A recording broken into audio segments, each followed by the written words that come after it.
Cross-site scripting is one of the most important vulnerabilities, if not the most important one. I will teach you cross-site scripting in this video. We're gonna go over some labs and some HackerOne reports and go through them, see how you can find XSS on real targets, or if you're doing a pen test or you're playing some CTFs, it's gonna be helpful for you. Okay, so what's cross-site scripting? Cross-site scripting is when you execute arbitrary JavaScript code in some website.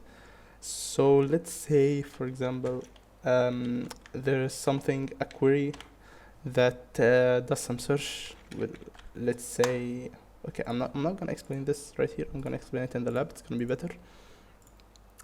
But this cross-site scripting basically depends on something. If you have anything you can control that gets reflected onto the page, this means it could be vulnerable, so you should test it. After the lab loads, we'll test it. So there's a search functionality right here, so let's go and type test. As you can see, there's 0 search results for test.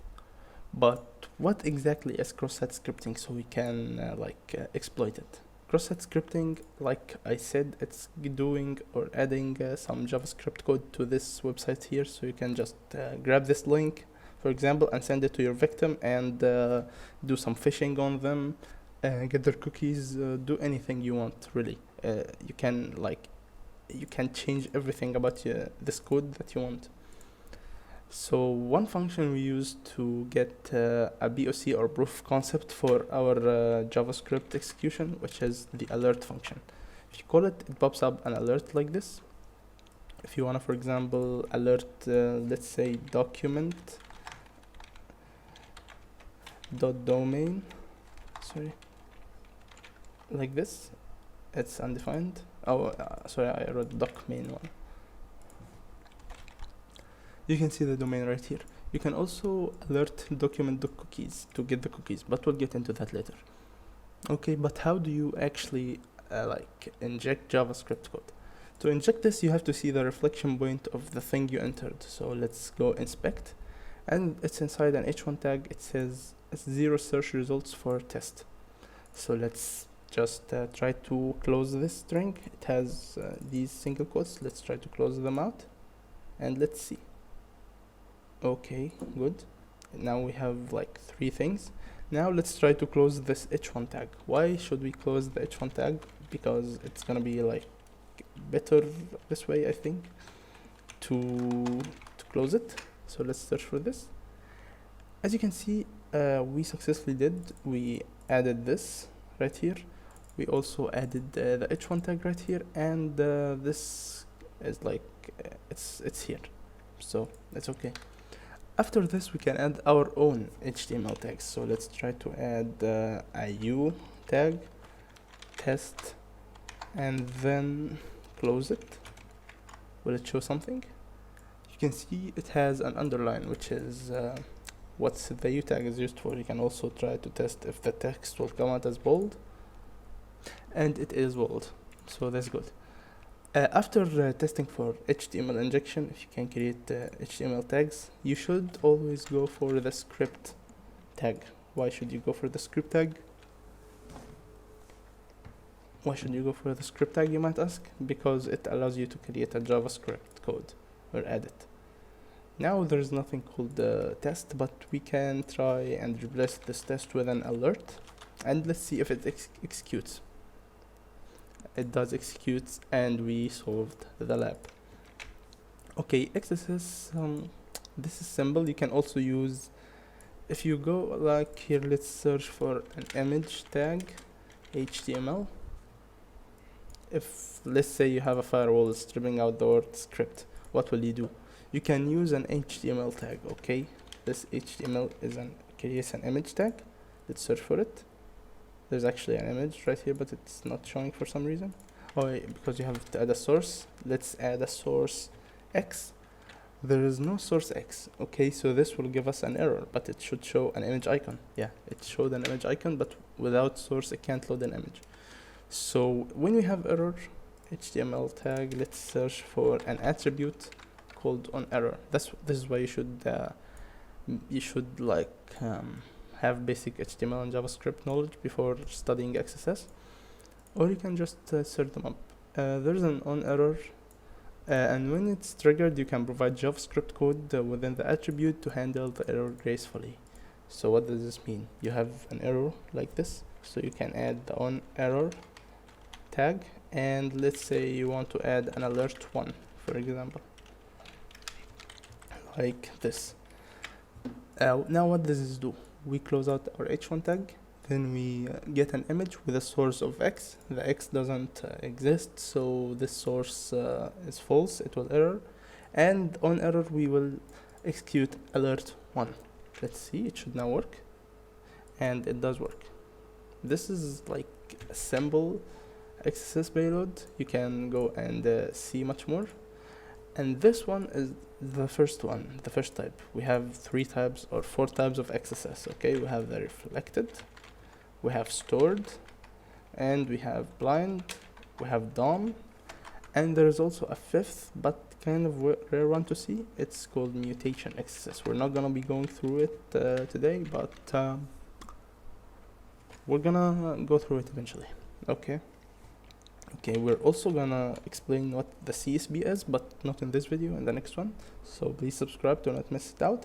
CSB is the content security policy. It allows you to stop XSS from being executed. This is a defense mechanism. We're gonna go through how to bypass it, and we're gonna go through a lot of stuff to bypass like most of the CSBs possible. Yeah, so let's go now to the stored XSS lab. I encourage you to stop the video and try to solve it yourself. If you could, it's okay. If you couldn't, it's fine. You're just learning. The stored XSS, the reflected, can be sent to a user via, let's say, a link like this. These contents are reflected on the page. This is why they are executed. Stored by its name. It means it's gonna be stored somewhere. Let's say now we have this blog. We have this post. You can see right here we have comments. Comments are stored in a database, so you can maybe try to some SQL injection first, but if you couldn't, you can then try XSS. This is my name. This is, we're gonna use the same payload, so it's not gonna take much time. Then let's add this website. Let's post a comment. Thank you. Now back to the blog. As you can see, when we go to this, we should show 2 alerts, one for my name and one for, oh no, name is not vulnerable, okay. One alert for the comment itself. And lab solved easily. Now this is DOM based XSS. Okay. It's basically like the same as reflected, but it's not really the same. You can try the same payload, but it didn't work, so let's see, where does our input get reflected in the JavaScript code or whatever. So let's open the page source and let's search for test. It only shows up here. But var query new URL, we get the search parameter. If query track search. Okay, what does this track search do? Well, as we can see right here, we're inside the section, so I think we're gonna have to escape this first. So let's try to close out our section and try.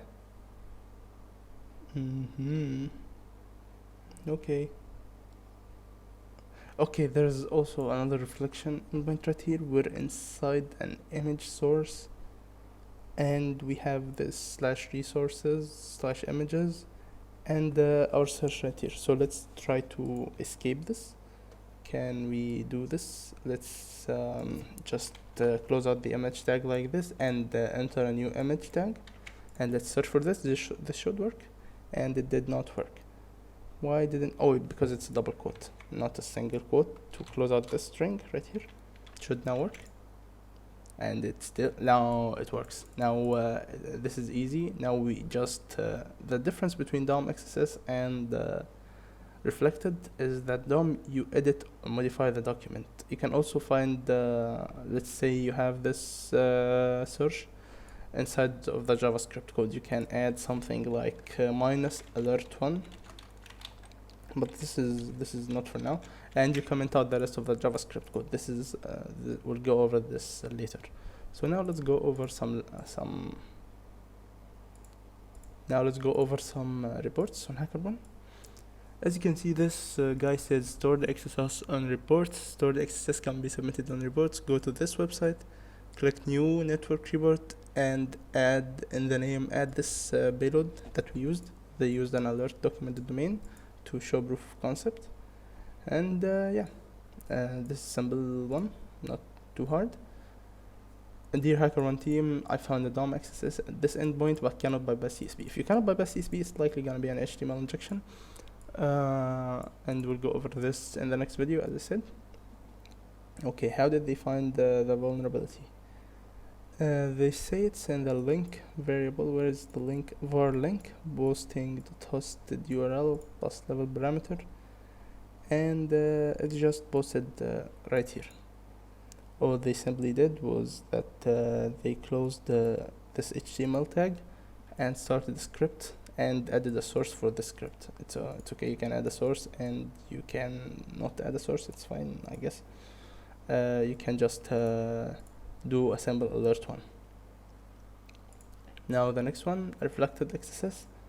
They just search for the username proc, and they see that it gets outputted right here, and it's also reflected in the JavaScript code. By using this payload, let's just try to URL decode it.